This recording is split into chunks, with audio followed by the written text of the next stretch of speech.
அண்ணாமலை சீரியலை பற்றி தான் நம்ம இந்த வீடியோக்குள்ளே நம்ம பார்க்க போகிறோம். வாங்க நம்ம வீடியோக்குள்ளே போகலாம். வருண் பார்த்தோம்னா அவங்க சாராவை பார்க்குறதுக்காக வந்துருந்தாங்க. அந்த நேரத்தில் தண்டபாணியோட ஆட்கள் வந்து வருணை வந்து அங்கேருந்து அவங்க அழைச்சிட்டு போயிருந்தாங்க. அப்போ வருண் வந்து நீங்களாம் யார் அப்படின்னு சொல்லி கேட்டுட்டு இருக்கும்போதே அதெல்லாம் நாங்கள் சொல்கிறோம் வான்னு சொல்லி அழைச்சிட்டு போகவும் அப்போ வந்து சாராவுக்கு ஒன்றுமே புரியல. என்னது வருண் இங்கே வந்தார், எப்படியாவது கல்யாணம் பண்ணிக்கலாம்னு சொல்லி நினச்சோம்னா இவங்கெல்லாம் யாருன்னு தெரியும்னு சொல்லிட்டு இருக்கும்போதே அப்போ அண்ணாமலையும் கௌதமும் வந்து அந்த 2 பேர்கிட்ட வந்து அடின்னு அடித்து அவங்க உண்மையை கேட்டுட்டு இருக்கிறாங்க.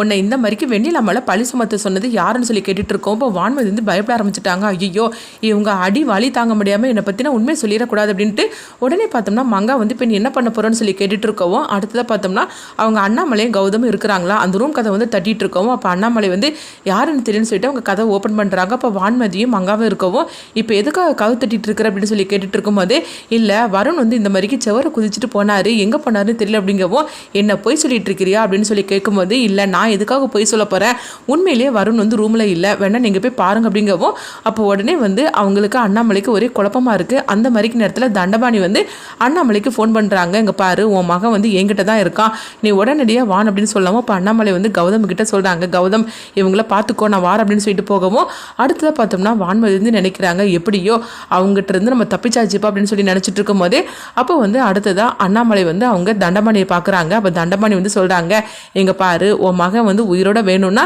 நான் சொல்கிறது நீ கேட்டு நடக்கணும் அப்படிங்கும்போது என்ன உளறிட்டு இருக்கிற அப்படின்னு வந்து அண்ணாமலை கோபத்தோட கேட்கவும் அப்போ அந்த வீடியோவை காட்டுறாங்க. அப்போ பார்த்தோம்னா அவங்க வருண் காலத்தில் கூர்மையான ஒரு ஆயுதத்தை வச்சிருக்கிறாங்க. இப்போ பார்த்துக்கிட்டியா இப்போ மாதிரி என்னை பற்றி உனக்கு புரிஞ்சுக்கிட்டேன்னா சரிதான், இதுக்கு மேலே நீ எங்கிட்ட தப்பிக்கவே முடியாது, உன்னுடைய பிஸ்னஸ் சாம்ராஜ்யம் எல்லாமே வந்து என்னுடைய பேருக்கு வரணும், அதனால உனக்கு இந்த டாக்குமெண்ட்டை நான் ரெடி பண்ணியிருக்கிறேன், இதில் கையெழுத்து போட்டேன்னா உன் பையனை நான் உயிரோட அனுப்பிடுவேன், அப்படி இல்லைன்னு வச்சுக்கோங்க உன் பையனோட கதை முடிஞ்சு போயிரு அப்படின்னு சொல்லவும் இது கேட்டதுமே அண்ணாமலை வந்து சிரிக்க ஆரம்பிச்சிருந்தாங்க. அண்ணாமலை சிரிக்கிறத பார்த்துட்டு தண்டபாணிக்கு ஒரே குழப்பமா இருக்குது.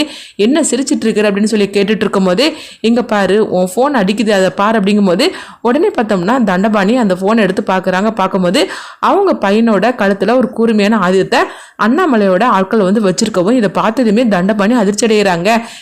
என்னை பற்றி நீ என்ன நினச்சிக்கிட்டு இருக்கிற, இவ்வளோ பெரிய சாம்ராஜ்யத்தை நான் உருவாக்கி இருக்கிறேன்னா உன்னை மாதிரிக்கு நான் எத்தனை பேரை நான் பார்த்துருப்பேன், என்கிட்டயும் உன் வேலையை காட்டுறியா, உன் பையன் உயிரோட வரணும்னா என் பையன் இப்போ 5 நிமிஷத்துக்குள்ள இந்த மண்டபத்துக்கு வந்தாகணும், அப்படி இல்லைன்னு வச்சுக்கோங்க உன் பையனோட கதையை முடிச்சுக்கிட்டு என் பையனை எப்படி காப்பாற்றணும்னு எனக்கு தெரியும், நான் போய்கிட்டே இருப்பேன் அப்படின்னு சொல்லவும் இது கட்டதுமே தண்டபாணி அதிர்ச்சி அடைகிறாங்க. இங்கே பாரு என் பையனை நீ எதுவும் செஞ்சிடாது அப்படிங்கும்போது அப்படி செய்யக்கூடாதுன்னா ஒழுங்கு மரியாதையா என் பையனை 5 நிமிஷத்துல அங்கே வரவழைக்கணும், இங்கேருந்து நீ கிளம்பி போயிடணும் அப்படின்னு சொல்லவும் இது கட்டதுமே தண்டபாணி அதிர்ச்சி அடைகிறாங்க. அடுத்து பார்த்தோம்னா அவங்க ஆட்களுக்கு ஃபோன் பண்ணுறாங்க. இங்கே பாரு வருணை உடனடியாக அங்கே மண்டபத்துக்கு அழைச்சிட்டு வந்துரு அப்படின்னு சொல்லவும் அடுத்ததான் பார்த்தோம்னா வருணை உடனடியாக அங்கே மண்டபத்துக்கு அழைச்சிட்டு வந்துருந்தாங்க. அப்போ வருணுக்கும் ஒன்றுமே புரியலை, யார் நம்மளுக்கு அழைச்சிட்டு வந்தா என்ன நடந்துச்சுன்னு ஒன்றுமே தெரியலன்னு சொல்லிட்டு இருக்கும் போதே அப்போ வந்து அண்ணாமலை சொல்லிட்டு இருக்கிறாங்க இதுக்கு மேலே என் விஷயத்தில் நீ தலையிட்டேன்னு வச்சுக்கோங்க இப்போ மாதிரிக்கெலாம் பேசிக்கிட்டுலாம் இருக்க மாட்டேன், கதையை முடிச்சிடுவோம் பத்துக்கு அப்படின்னு சொல்லிட்டு இருக்கவும் தண்டபாண்டி இதனால வந்து அண்ணாமலை மேலே இன்னும் ரொம்பவே கோவப்பட ஆரம்பிச்சிருந்தாங்க. அப்போ வருண் வந்து அவங்க மண்டபத்துக்குள்ளே வரவும் இப்போ அண்ணாமலை வந்து வருண் உனக்கு ஒன்றும் ஆகலை அப்படிங்கும்போது அம்மா எனக்கு எதுவும் ஆகலம்மா, என்ன ஆச்சுது, எதுக்காக என்ன இப்படி அழைச்சிட்டு போனாங்க, எனக்கு என்ன நடந்துச்சுன்னே தெரியல அப்படிங்கவும் ஆமாம் அதெல்லாம் இருக்கட்டும் நீ எதுக்காக வந்து செவரை குதிச்சுட்டு போனியான்னு சொல்லி கேட்கவும் அப்போ வருண் வந்து அதிர்ச்சி அடைகிறாங்க. ஐயோ நம்ம இங்கேருந்து கிளம்பி போனது அம்மா பார்த்துருப்பாங்களோ அப்படிங்கும்போது அப்போ வருண் வந்து பொய் சொல்லிடுறாங்க.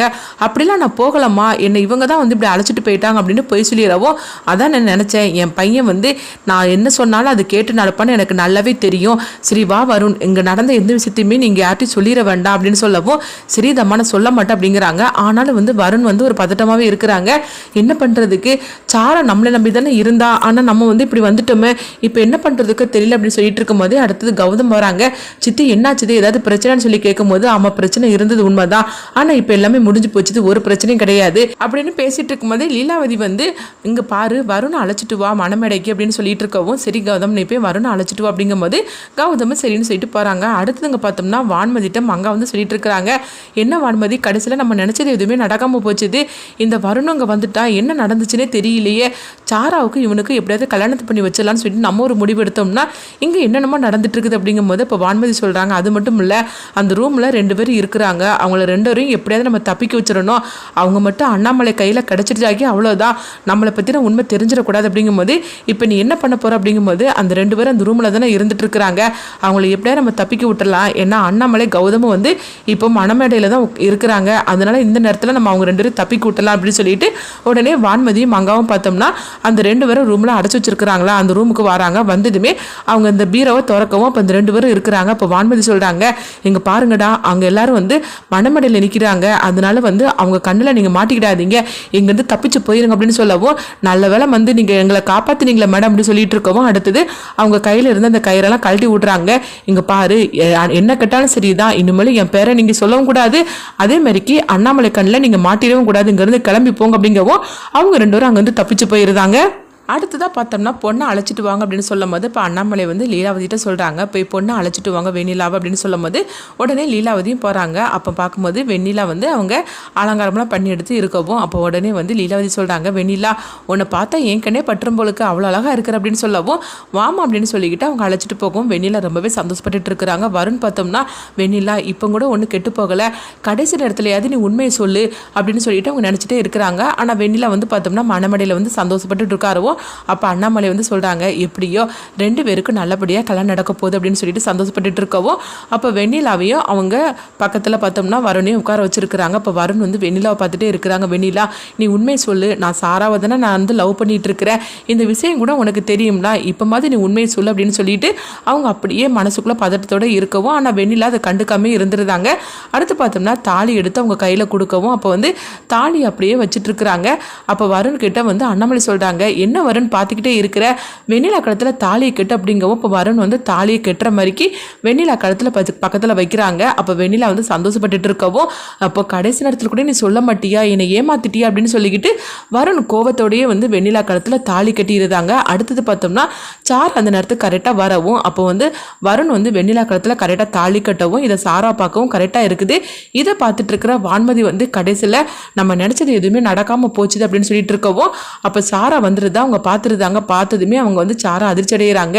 கடைசியில் பார்த்தோம்னா வருண் வந்து நம்மளை கல்யாணம் பண்ணிக்காமல் அந்த வெண்ணிலாவே கல்யாணம் பண்ணிட்டானே, இது எல்லாத்துக்கும் காரணம் அந்த அண்ணாமலை தானே, அவங்கள நான் சும்மாவே விட மாட்டேன், இந்த வெண்ணிலாவே நான் சும்மா விட மாட்டேன்னு இருக்கும்போது அப்போ தண்டபாணி வந்து அவங்க பார்க்குறாங்க. பார்க்கும்போது இந்த அண்ணாமலை கடைசி நேரத்தில் என்னை இப்படிலாம் ஏமாத்திட்டாலே இவ்வளோ சும்மா விடக்கூடாதுன்னு சொல்லிட்டு இருக்கும்போது அப்போ உத்தமனோட அம்மாவை தான் பார்க்குறாங்க. அப்போ அவங்க அம்மாவை பார்த்ததுமே அப்போ உடனே நீங்கள் உத்தமனோட அம்மா தானே அப்படின்னு சொல்லி கேட்டுட்டு இருக்கவும் ஆமாம் அந்த நிற்கிறாம்ல அவன் தான் என் பையன், அப்போ நீங்கள் யார் இந்த குடும்பத்துக்கு அப்படின்னு கேட்கும்போது நான் அண்ணாமலையுடைய சம்மந்தி, என் பையனுக்கும் அண்ணாமலையுடைய பொண்ணுக்கு தான் கல்யாணம் நடந்திருக்கு அப்படின்னு சொல்லிட்டு இருக்கவும் இது கெட்டதுமே உடனே அவங்க சந்தோஷப்பட ஆரம்பிச்சிருந்தாங்க. உத்தமனை வச்சு தான் அடுத்தது நம்ம ஆட்டத்தை ஆரம்பிக்கணும் அந்த அப்படின்னு சொல்லிட்டு தண்டபாணி நினைக்கிறாங்க.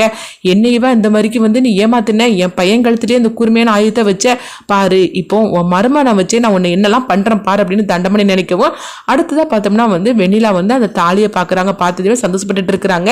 வருண் வந்து இப்படி கடைசி நேரத்தில் என்னை ஏமாத்திட்டேன்னு சொல்லிக்கிட்டு வெண்ணி நம்மள ரொம்பவே கோபத்தோடு இருந்துட்டு இருக்கிறாங்க. அடுத்தது இங்க பார்த்தோம்னா சாராவை வந்து வருண் பார்த்துருந்தாங்க. பார்த்ததுமே சாரா வந்து அப்படியே கண்கலங்கி நின்றுட்டு இருக்கவும் வருணும் ஃபீலிங்கோட இருந்துட்டு இருக்கிறாங்க. அடுத்ததா சாராவை பார்க்கும்போது அண்ணாமலை பார்த்துருந்தாங்க. பார்த்ததுமே இவ திரும்பவும் அவங்க வந்துட்டாலான்னு சொல்லிட்டு அவங்க அதிர்ச்சி அடைகிறாங்க.